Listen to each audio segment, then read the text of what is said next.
Welcome everyone to Island Connections. I'm one of your hosts, Dr. Ethan Caldwell, alongside with Ruben Campos III in the back. And today we have a special guest with us from Ethnic Studies, Dr. Rath. I want to welcome you to the program. All right, now that we are in motion with Dr. Rath, can you give us a little bit about what you do in Ethnic Studies? How'd you get to this point?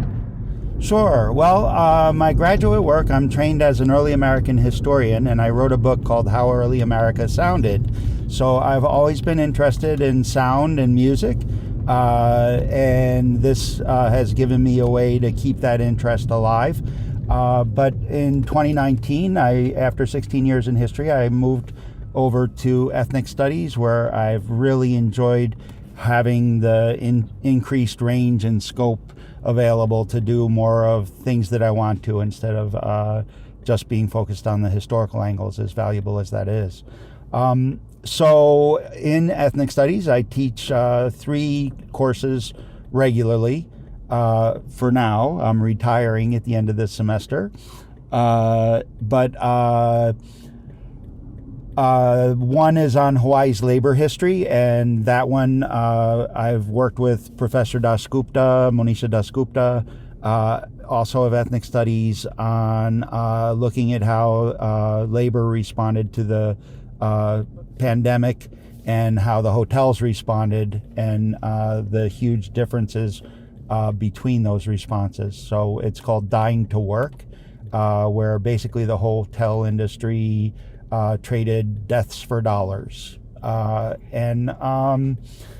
Then I'm currently finishing up an article on AI, the violent conservative aspects that are baked into AI that further marginalized already the most vulnerable populations.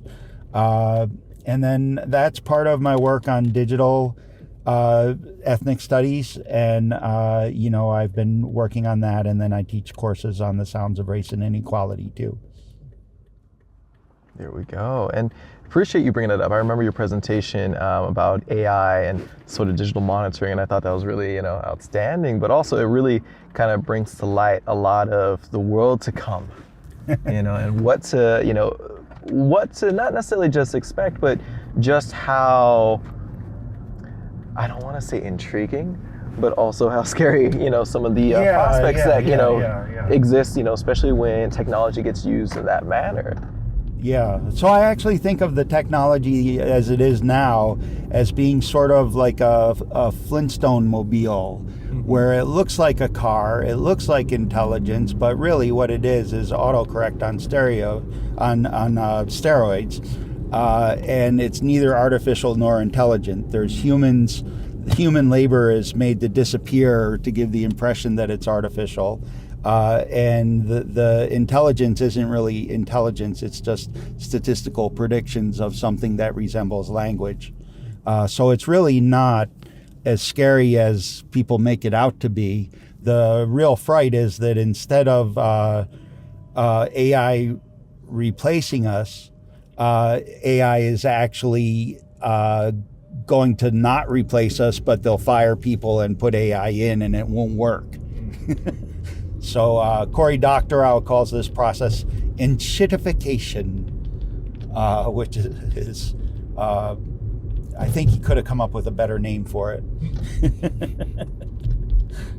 But AI is a really interesting topic, and the algorithms, it's not just that they put in old, bad, racist data to create the intelligence, so-called. It's that the algorithms themselves can see into the past to predict the future, but they can't take account of the present whatsoever. So they're always repeating the same mistakes. And that's the math behind it. It's not even human messing.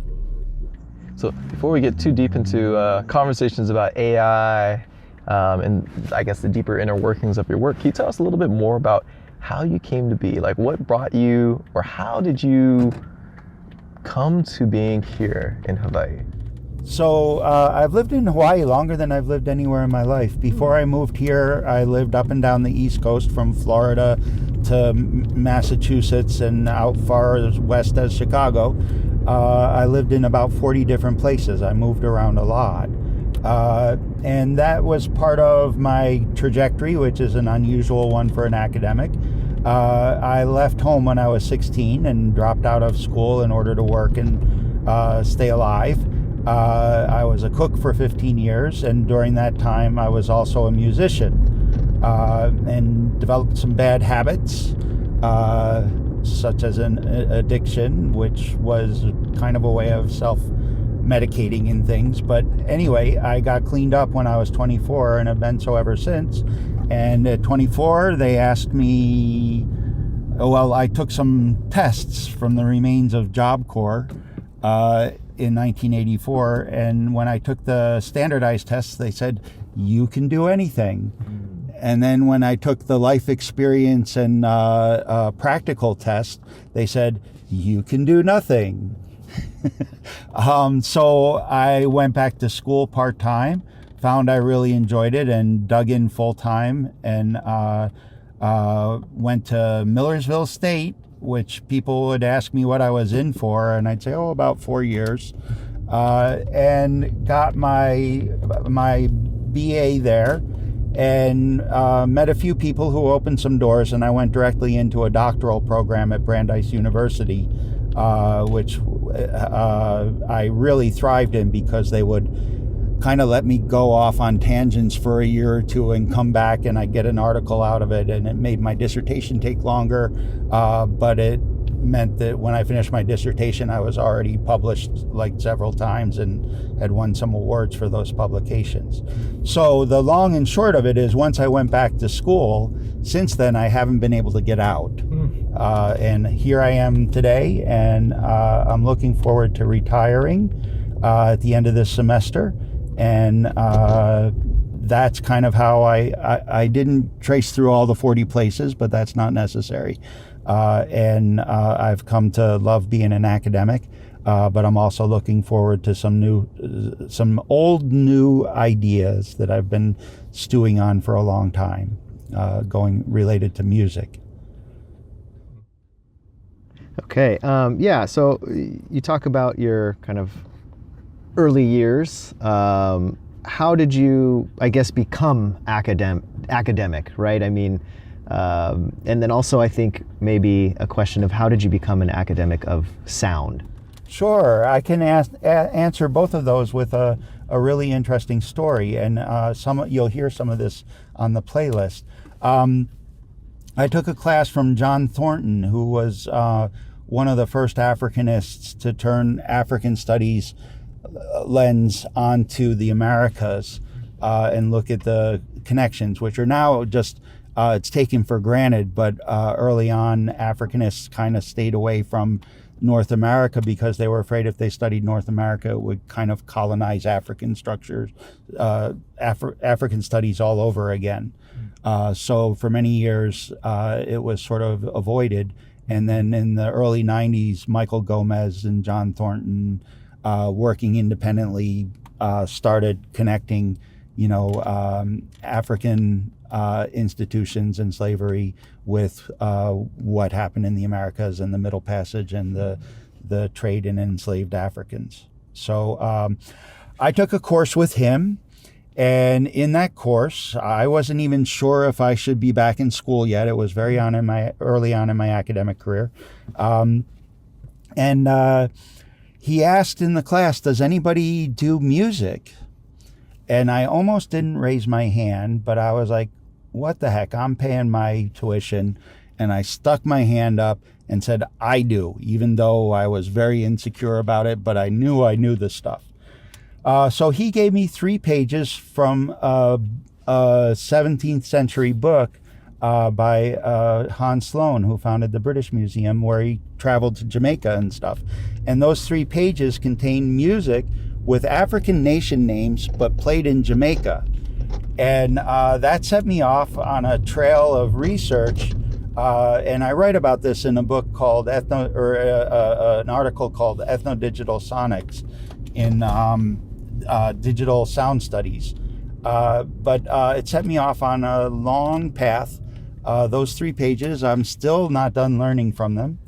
And it led me to creating the instruments in order to understand how they were played. And one of these instruments I still have, it was to try and understand how to build an instrument from found materials. I couldn't buy anything.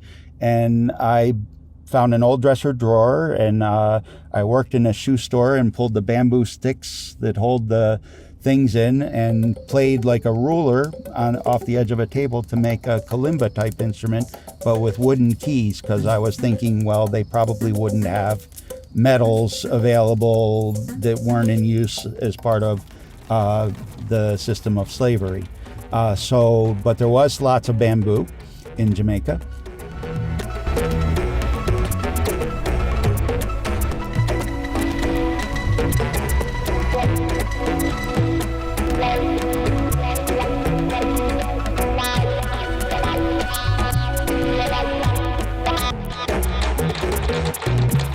And so I made this instrument by attaching them to a dresser drawer that had very good toned wood on the bottom, not this cheap plywood of the present day. And I still have that instrument. I couldn't really play it, but I programmed it. I sampled it and programmed it to be able to play the music on the page because that was what I thought the instrument was like.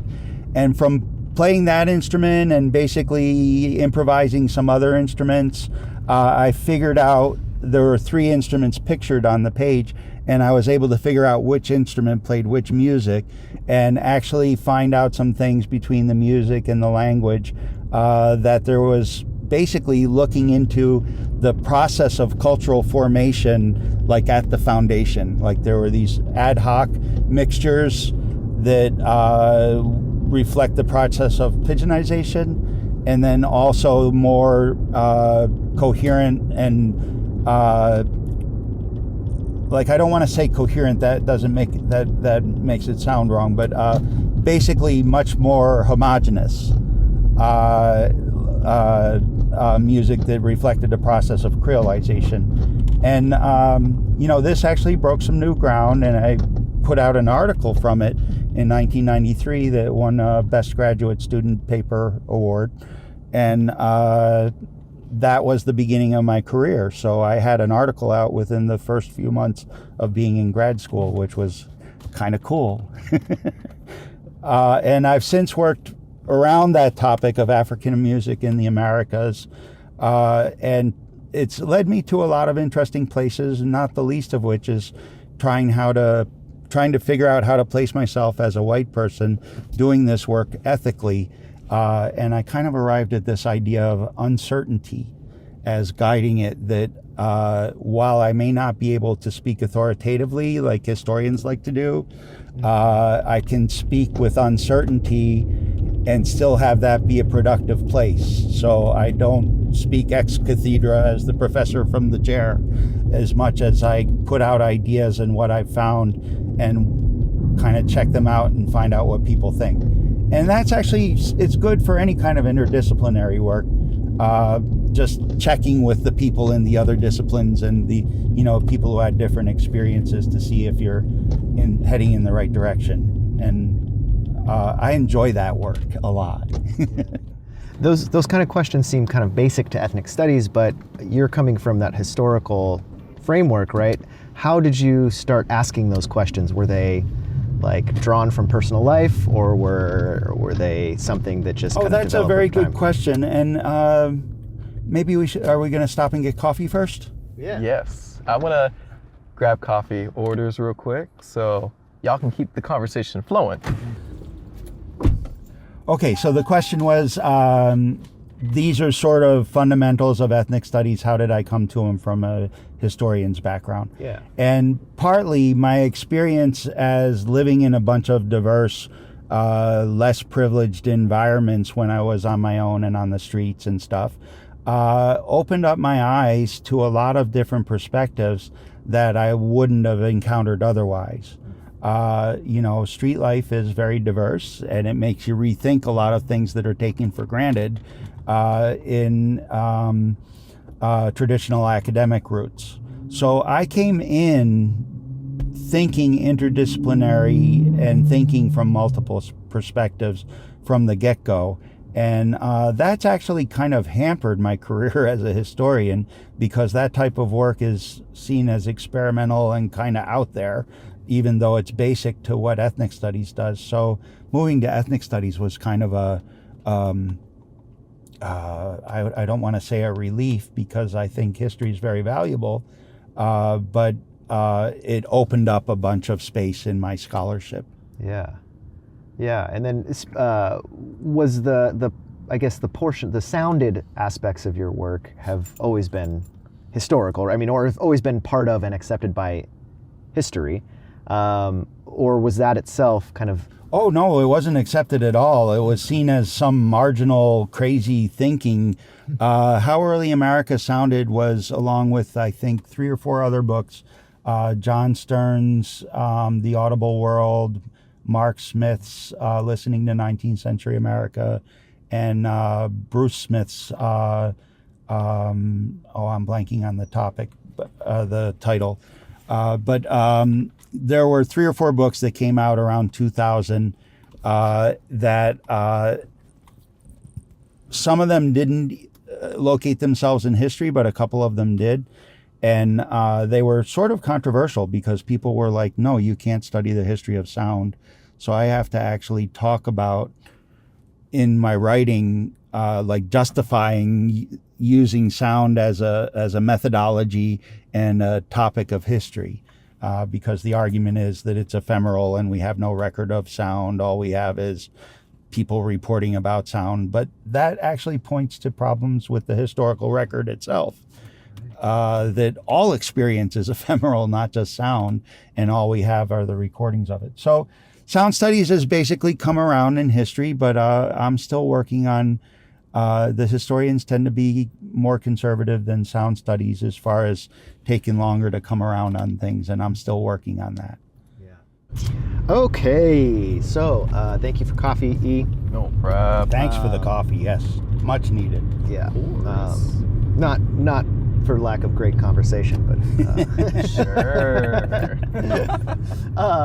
so yeah, Rich, what finally brought you to Hawaii after so many experiences in so many other places?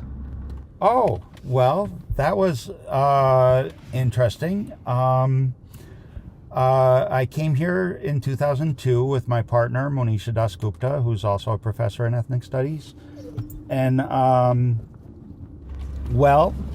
in 2001, Monisha was teaching at Syracuse University on a tenure track, and I was doing the itinerant circuit. I taught at Oberlin College for a semester, and then at Hamilton College for a semester. And each place wanted me to stay on, but I was like, well, no, I gotta do the commute. And then from there, I went to NYU for another semester and really enjoyed working there. It was idyllic in many respects. But I went on the market, and we both got offers. I got 3 offers, and Monisha got 3 offers. And one of them was from UH, and I asked all of them if they could, as did Monisha, if they would hire us both.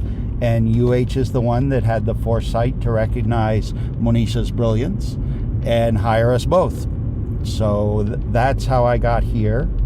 And I will say, moving to Hawaii was the most concerted learning experience that I underwent, including probably, just for sheer amount of what I needed to learn to actually work here ethically in a short period. So including probably most of grad school too. Like I worked really hard to learn the history here when I came.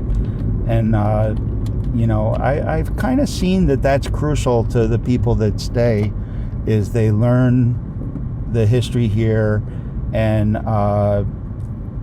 accommodate Hawaii instead of trying to make Hawaii accommodate them. I'm not sure if we covered this already, but how have you been able to kind of balance your ongoing relationship to musical creation, art, and academics? Okay, so I see my academics and then what people call artivism. So the music and activism go hand in hand with my social justice work that's part of my work at ethnic studies. And I see these all as integral to each other. So none of them are sort of separated out. And I can give a good example of that. In 2012, Monisha and I were living in Los Angeles on our first sabbatical, which fortunately came at the same time.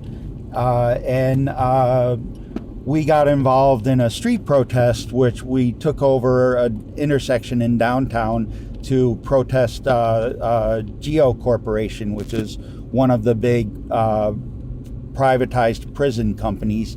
And they were just gearing up to build prisons in Arizona for undocumented people, and that push was really getting underway.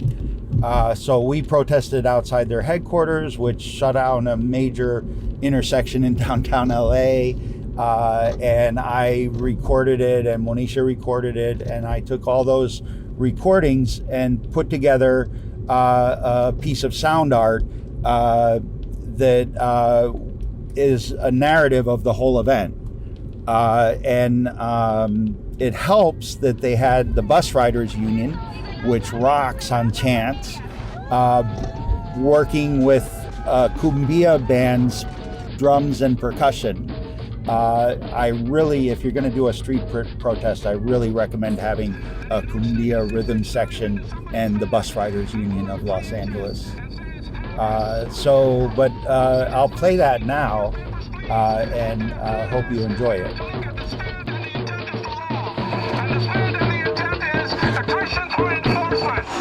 Which basically means slow destruction of our families, slow elimination of our people.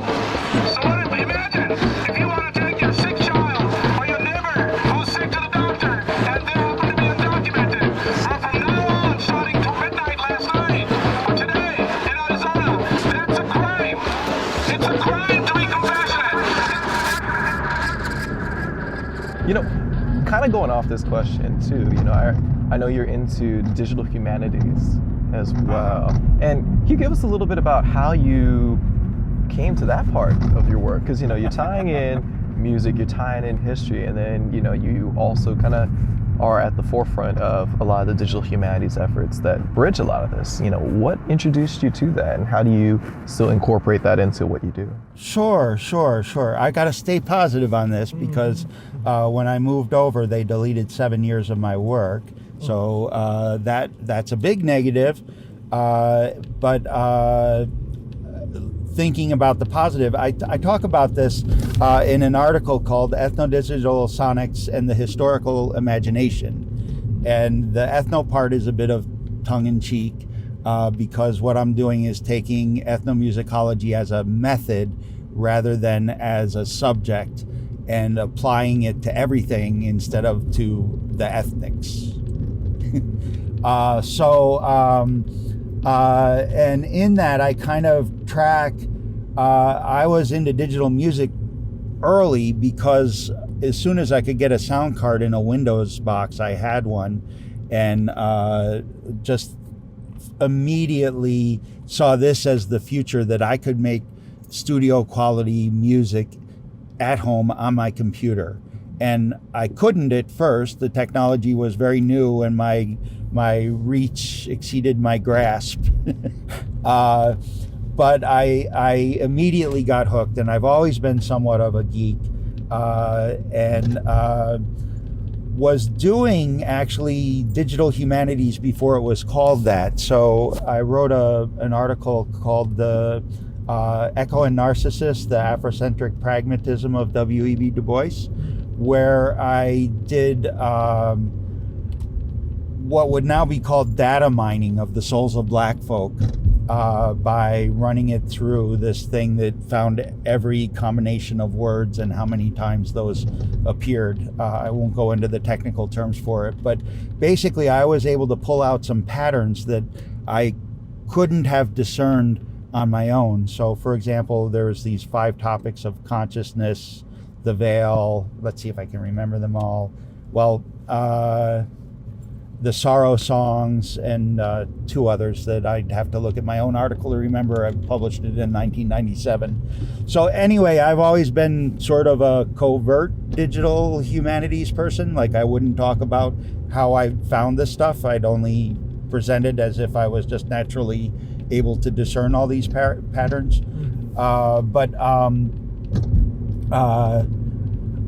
I've just been really interested in the computing aspect. And actually in 1993, 2 years after the internet was sort of invented, not the internet, the World Wide Web was invented, I was hooking into VAX machines with modems where they were so slow you would wait for the text to scroll across the screen and down the page.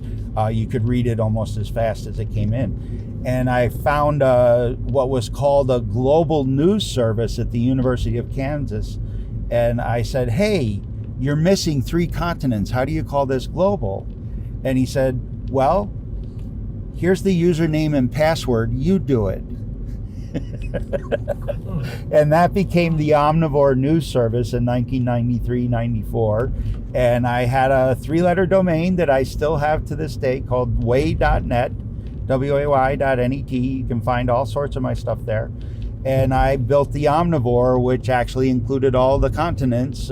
Most especially, I found some great sources for African news that were really taking advantage of getting the word out. So when the New York Times was printing, there's going to be a bloodbath in South Africa, the ANC was writing, well, actually, we're doing it pretty non-violently, and it looks like it's going to work. So, just seeing the potential of all these things geekified me.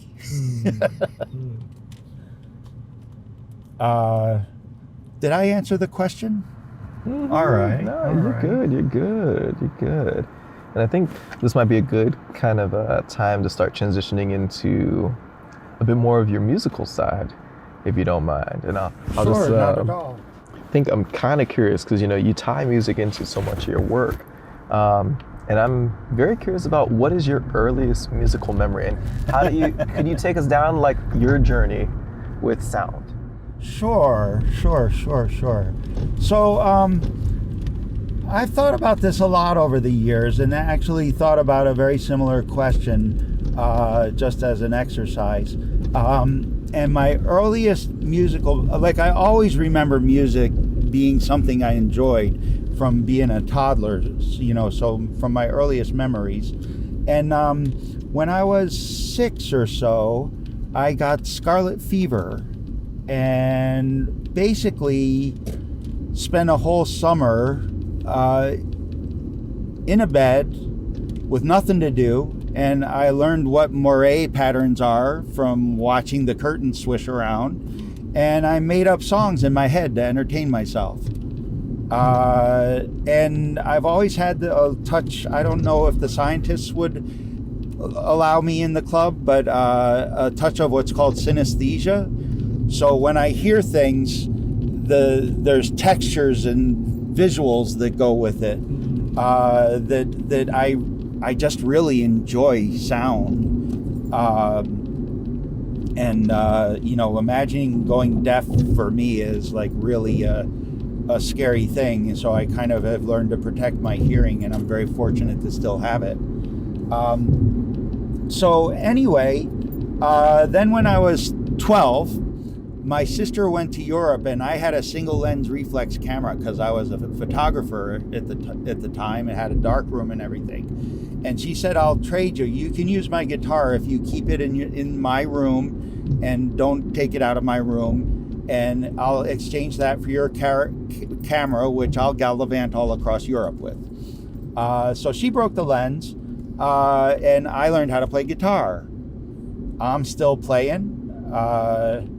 and I've never really looked back. I just found I had a knack for picking things out, and then I started playing the stuff that was already going through my head all the time. And I was mostly self-taught, but I did learn music theory and took some courses and did maybe a year of lessons with a guy who would let me smoke when I was 13 in the guitar lesson. And was trying to figure out ways to sneak me into clubs so I could hear live music. From there I never looked back. I was in some pickup kid bands playing like hard rock stuff, and then when punk happened in 1976, I immediately gravitated to it and played in a punk band to sort of get my chops that was reasonably successful. And then I moved to Florida and started a band with some friends of mine that I met there. And that was called The Mess. And we used to call ourselves the aptly named Mess. And I'll play a song, a couple if we have time for it, but at least one. This is called Suburban Dogs.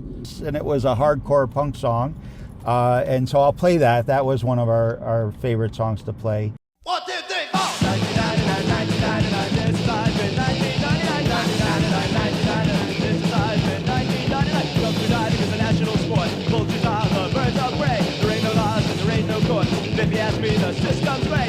1999, this is I've been 1999, 1999, this is I've been 1999.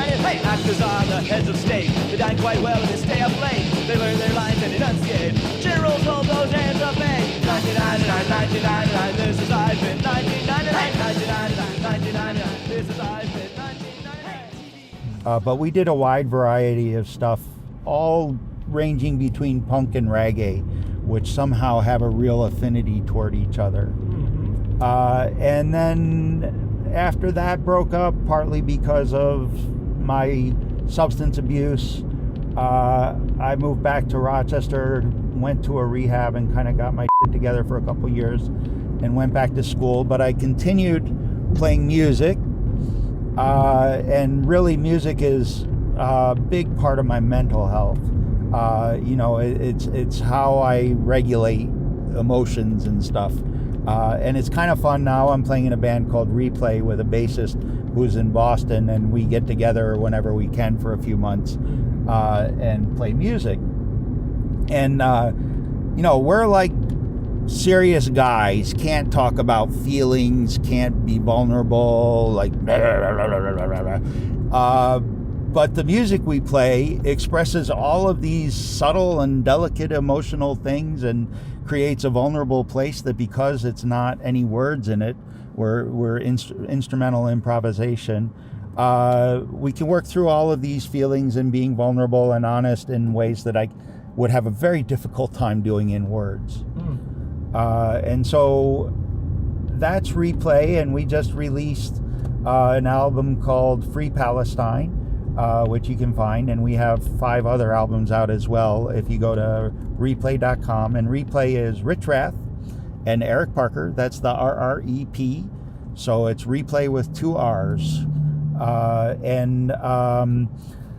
The other projects I'm working on, I do a lot of solo stuff too, and I've got a long-running project called 1661, which is my 16-year-old self, honoring the music and the experiences that I had then through my 61-year-old self. And I'm hoping to finish it before it becomes 1771. But I've got 4 or 5 songs, and I'd like to play one, which was a song that was important to me when I was a kid, called Rock and Roll by Lou Reed and the Velvet Underground. And I reworked the words to address the Red Hill crisis and in general militarization in Hawaii. So this is Rock and Roll Red Hill version. 1987, she was just 5 years old, there ain't nothing happening at all. Every time she turned on the radio station, there was nothing going on at all. Not at all. Then one fine morning, she turned on a Honolulu station, she couldn't believe what she heard at all.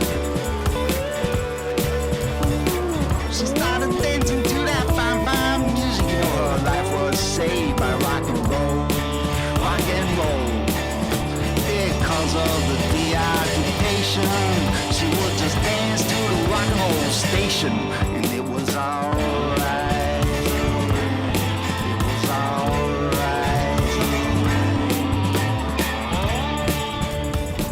Another song that I did that kind of lays out the whole project is called Deadlight, and we can play that if there's time too.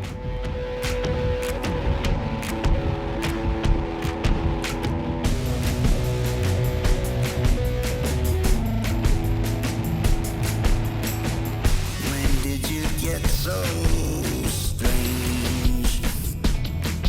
I never thought you'd be here this long.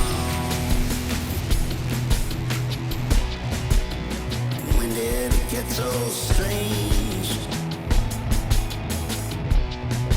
Never thought I'd see a year like that. 120 was always a sort of talisman to me, but it turned out way weirder than I could dream. But it's good. So it's kind of a way of honoring like a kid who had a real kind of rough life when I was that age, and also honoring how I learned and how I made it through the world to get to where I am today. There, you got the whole kit and caboodle of it. So you played us some songs. Can you give us kind of a larger summary of how these things tie together, maybe with a little bit of prediction on what I just heard was news for me is your upcoming retirement, and how your sound, your academics, and your activism are going to kind of carry on past that. Oh, final sure. date. Yeah. So there's one piece on the activism that I wanted to get to is I met my very good friend Lalani Teal at the beginning of the Deoccupy Honolulu movement, which I was in on the ground floor from the first day. And Lalani came to chew us out for calling ourselves Occupy Honolulu when Honolulu and Hawaii are already occupied, illegally settled by the United States. And I was already fighting with everybody about this, and we were having a big grand discussion. So she came in and said, well, I came here to chew you guys out, but it looks like you're already doing it yourselves. And we've been fast friends ever since, and we would play music every Sunday at Thomas Square and serve food. And if you go down to Thomas Square, any Sunday around 5 o'clock, there's food and not always music anymore, but sometimes music. Sponsored by Food Not Bombs. That's a direct descendant of the longest running Deoccupy music. Deoccupy, or Occupy, whatever you want to call it. We're in solidarity with occupied people around the world. The longest running camp that ran for 2 years and 200 raids. Their music, activism, all that stuff came together, and I wrote kind of the theme song for Deoccupy, which is called 99% Blues. And there's a couple versions of it, but the version I like is the live one from Thomas Square, where you can hear the ambulances coming and going and the police sirens and stuff.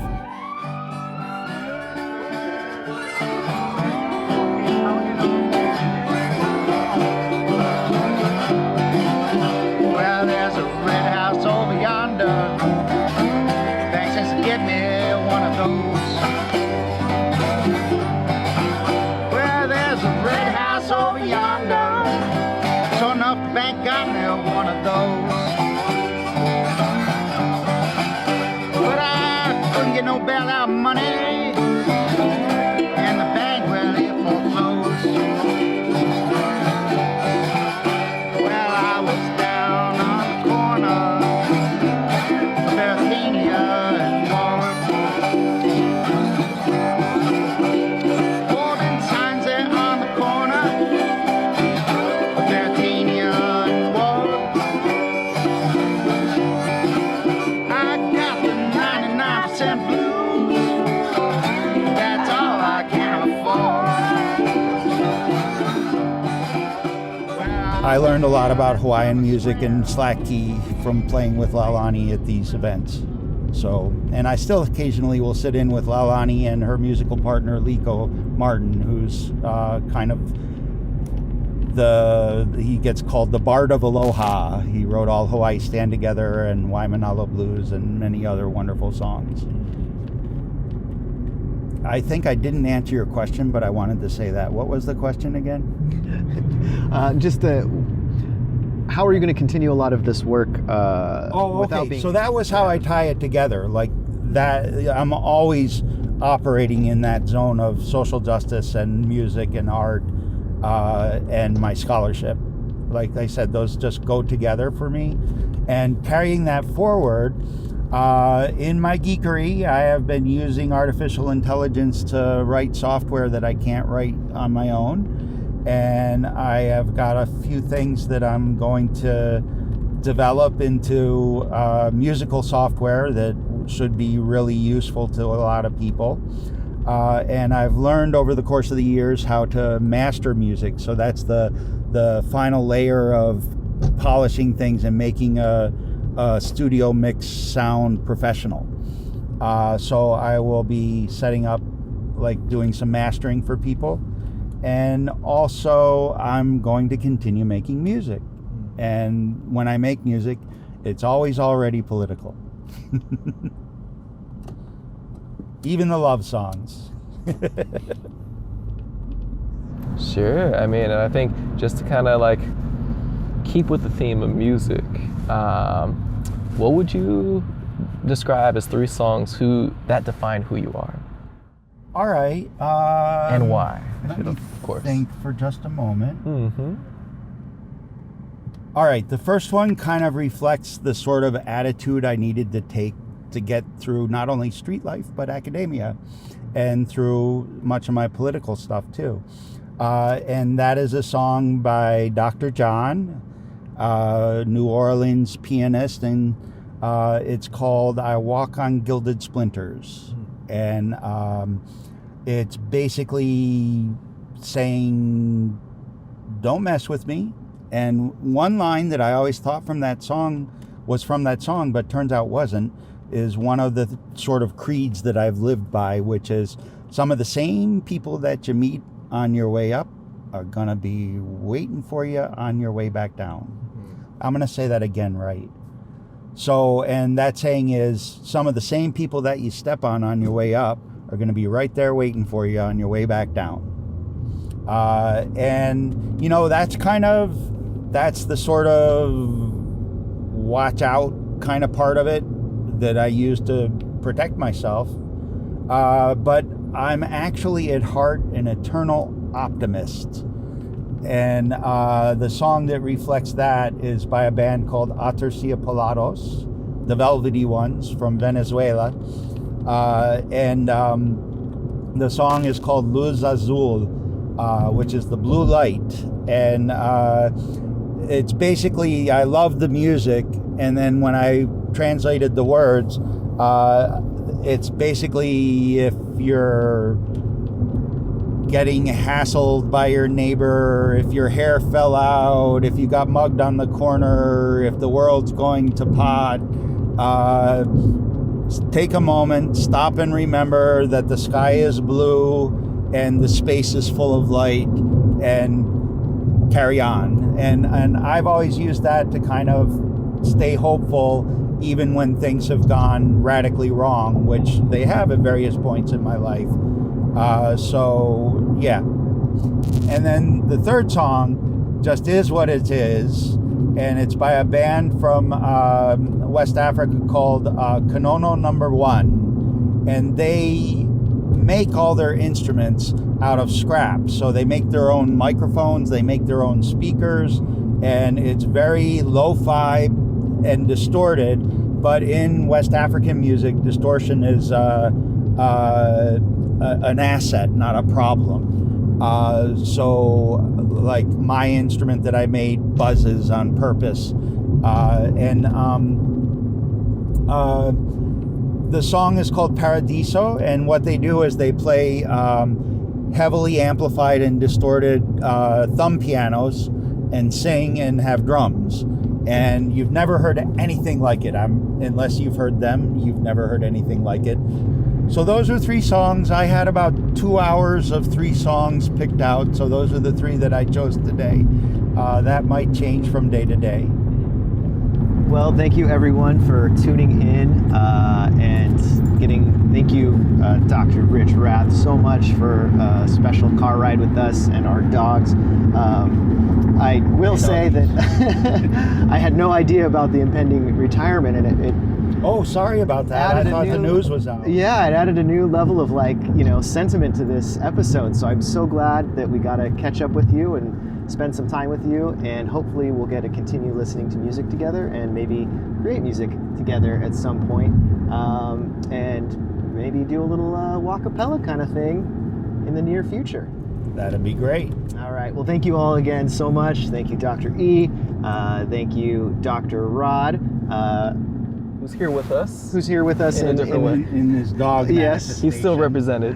We will, and of course, thank you to our producer and director and editor behind the scenes, who shall not be named. Shout out. Have a great one. Yeah, and thanks for having me. Always. Thank you. Take it easy.